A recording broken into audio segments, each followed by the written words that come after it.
Traditionally, under Rogers versus State, the defense would put stuff on outside the presence of the jury and the state for trial strategy purposes, but given the events that have transpired over the last 2 days we've been in court, I think it's appropriate to make sure the record's very clear as to what was going on Thursday evening outside the Kim Curry Criminal Justice Center, if I may. Yes. So, without revealing sources and methods, when the Dean family was removed or escorted from the building, there were individuals not part of the Carr family at all. They've been most gracious to us and to the Dean family throughout this whole trial. There are hangers-on, though, that have taken it upon themselves to interject themselves in this case. And one of those is Mr. Mata.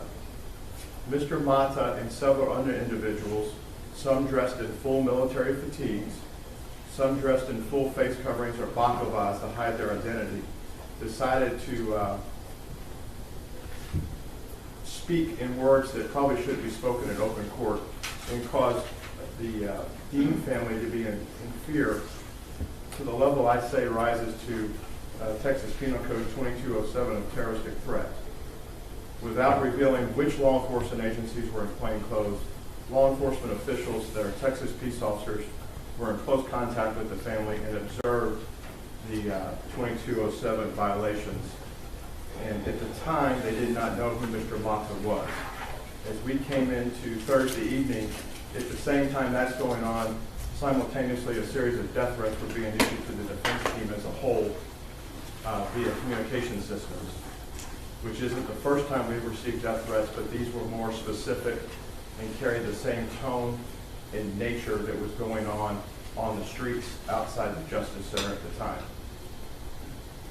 As we went on to the next day, Friday, when we were here last in court, initially the state was gracious enough to provide us an image of Mr. Mata from the Tarrant County Sheriff's Department system.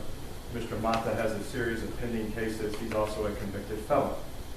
He has assaulted cases in his past, and the undercover plainclothes officers were not able to do a positive identification based on the last mugshot that we had in the system. It wasn't until Mr. Mata made his appearance here in your actual courtroom that the plainclothes officers were able to positively identify Mr. Mata as being one of the same that did a bull rush toward one of their vehicles and was creating the overtones of the terroristic threat. This court's well aware during the history of this building, though we have metal detectors, other objects that can cause people serious bodily injury have been brought into this building surreptitiously. My law partner, Bob Gilman, he was a prosecutor, was attacked with a knife made out of a glass shank during Capitol voir dire at one point. Metal detectors only do certain things. Mr. Mata sat within the 21-foot rule of the Dean family in the courtroom. As the state's expert, Mr. Priest, talked about 21 feet, probably should be 35 at this point. He had on multiple layers of clothing. We could not identify if he had anything on him. The same people he was threatening to cause harm to the day before, he's now within arm's reach of in the courtroom. The defense's contention all along is this case should have been moved out of town for publicity and the security risks that were going to go on. The defense asked to have Mr. Mata sworn in and others sworn in at the time last week to make a bill of exception to our continued issue of the change of venue. We were going to do that with Mr. Mata at a break. That's why we asked to have him sworn in.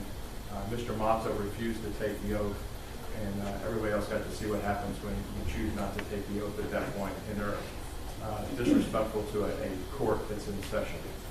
So for those reasons, that's why we asked to have Mr. Mata sworn in without revealing all the sources and methods and the undercover peace officers that are assisting in this case. We felt that the terroristic threat event that took place on Thursday warranted him being sworn in to be put as part of a proffer for our bill of exception as to why the change of venue had not been granted.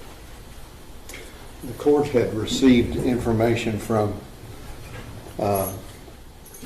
security as to their concerns as to Mr. Mata, and additionally the state had furnished to the court a list of his convictions, his pending cases.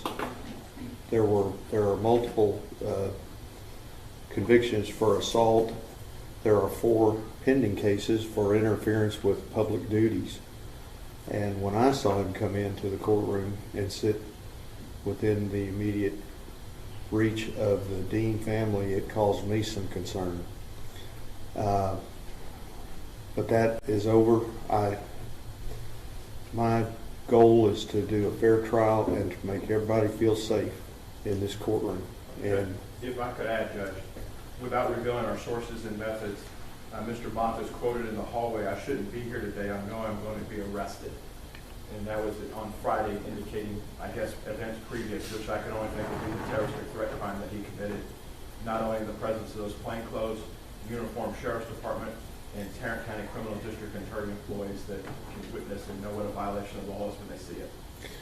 well, as I said previously, my goal is to protect everyone. In fact, when all this was happening, I looked up and the state was over in the well of the jury box, away from their tables, and